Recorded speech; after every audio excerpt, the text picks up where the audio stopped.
যে গরুর শরীরে 4টি চিহ্ন থাকবে সে গরু দিয়ে কুরবানি হবে না।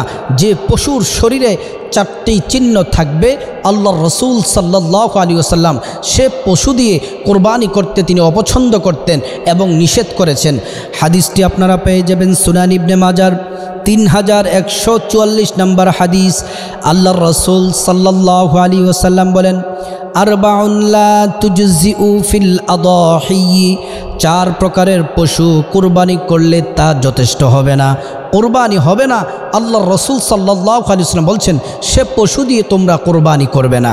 কি পশু দিয়ে কুরবানি করতে আল্লাহর রসুল নিষেধ করেছেন? 1 নম্বর হলো আল আওরাউল বাইয়িনু আওয়ারুহা, অন্ধ পশু যার অন্ধত্ব সুস্পষ্ট।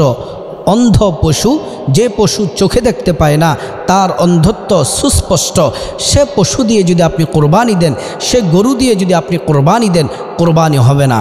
2 নম্বর হচ্ছে ওয়াল মারিদাতুল বাইয়িনু মারাদুহা, রুগ্ন পশু যার অসুস্থতা সুস্পষ্ট। একটি গরু বলেন, বকরি বলেন, ভেড়া বলেন, অসুস্থ, তার অসুস্থতা সুস্পষ্ট, সে পশু দিয়ে যদি আপনি কোরবানি দেন, সে গরু দিয়ে যদি আপনি কোরবানি দেন, আপনার কোরবানি হবে না। 3 নম্বর হচ্ছে ওয়ালা আরজাউল বাইয়িনু যালউহা, খোরা পশু যার পঙ্গুত্ব সুস্পষ্ট, যেই পশু খুঁড়িয়ে খুঁড়িয়ে হাঁটে, যার পঙ্গুত্ব সুস্পষ্ট, নবীজি বলেন সে পশু দিয়ে কোরবানি করা যাবে না। সে পশু দিয়ে নবীজি কোরবানি করা অপছন্দ করতেন, তাই আমাদের কোরবানি করা যাবে না সে পশু দিয়ে। 4 নম্বর হচ্ছে ওয়াল কাসীরাতুল্লাতী লা তুনকি, কৃষ্কায় দুর্বল পশু যার হাড়ের মজ্জা শুকিয়ে গেছে, ওই পশু দিয়ে কোরবানি করা যাবে না, আল্লাহর রসুল নিষেধ করেছেন। আল্লাহ তাআলা কোরআন আল কারীমে বলছেন তোমরা কোরবানি করবে আল্লাহর জন্য, দামে কম হোক, ছোট্ট একটা বকরি হোক, অল্প দাম হোক, বড় লক্ষ লক্ষ টাকার গরু দিতে হবে না, ছোট্ট একটা বকরি দেন, কিন্তু সুস্থ দেন, সবল দেন, সুন্দর দেখে দেন।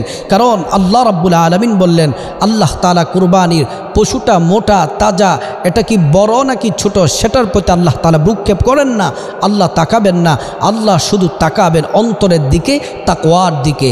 আল্লাহ রাব্বুল আলামিন কোরআনুল কারীমে বলছেন লা ইয়ানালাল্লাহা লুহুমুহা ওয়ালা দিমাউহা ওয়ালাকিন ইয়ানালুহুত তাকওয়া মিনকুম। আল্লাহ রাব্বুল আলামিন বললেন কিন্তু মনে রেখো কোরবানির গোশত বা রক্ত আমি আল্লাহর কাছে পৌঁছায় না, একটা জিনিস শুধুমাত্র পৌঁছায়, সেটা হলো তোমাদের তাকওয়া। আমি আল্লাহকে রাজি খুশি করে তোমরা কি কোরবানি করো নাকি লোক দেখানোর জন্য কোরবানি করো, সে বিষয়টি আল্লাহ রাব্বুল আলামিন খুব দেখেন। যার তাকওয়া যত পরিশুদ্ধ হবে তার কোরবানি তত দ্রুত, তত তাড়াতাড়ি আল্লাহর দরবারে কবুল হয়ে যাবে। আল্লাহ রাব্বুল আলামিন কোরআন আল কারীমের অন্য আয়াতের মধ্যে বলছেন কুল ইন্না সলাতি ওয়া নুসুকি ওয়া মাহইয়ায়া ওয়া মামাতি লিল্লাহি রাব্বিল আলামিন। আল্লাহ তাআলা বললেন হাবিব আপনি বলে দেন ইন্না সলাতি, আমার নামাজ, ওয়া নুসুকি আমার কুরবানি, ওয়া মাহইয়ায়া আমার জীবন, ওয়া মামাতি আমার মৃত্যু, লিল্লাহি রাব্বিল আলামিন সব কিছুই আমি আল্লাহর জন্যে, আল্লাহ রাব্বুল আলামিনের সন্তুষ্টির জন্যে। মুমিনরা কথা বলবে, তাকাবে, খাওয়া দাওয়া করবে, ওঠা চলা করবে, ব্যবসা বাণিজ্য করবে, প্রত্যেকটা কাজ করবে আল্লাহকে রাজি খুশি করার জন্যে।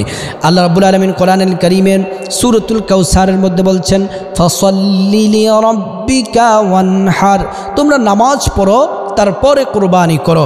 নামাজ পড়ার নির্দেশ দিয়েছেন, তারপর আল্লাহ তাআলা কোরবানি দিয়েছেন।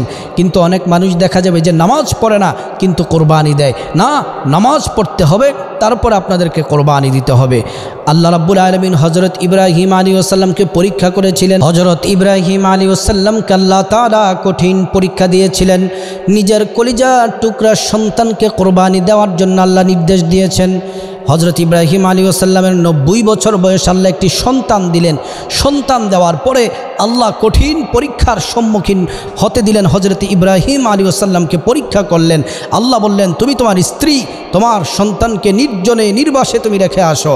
খানে কাবার পাশে রেখে আসলেন।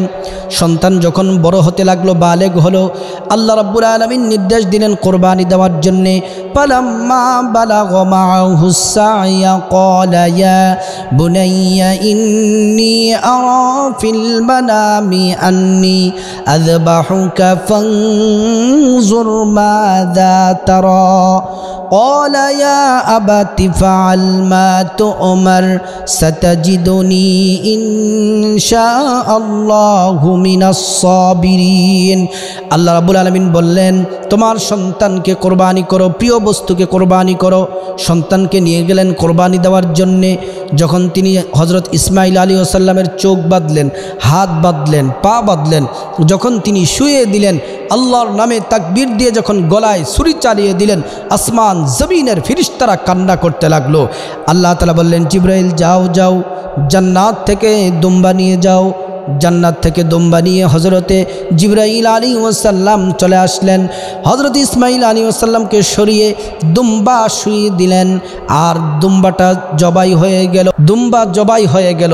দুম্বা জবাই হওয়ার পরে আল্লাহ রাব্বুল আলামিন নির্দেশ দিয়েছেন, ইব্রাহিম তুমি তোমার পরিবারকে নিয়ে স্বচ্ছন্দ বোধে এই দুম্বা তুমি আহার করে, এটা জান্নাতি দুম্বা।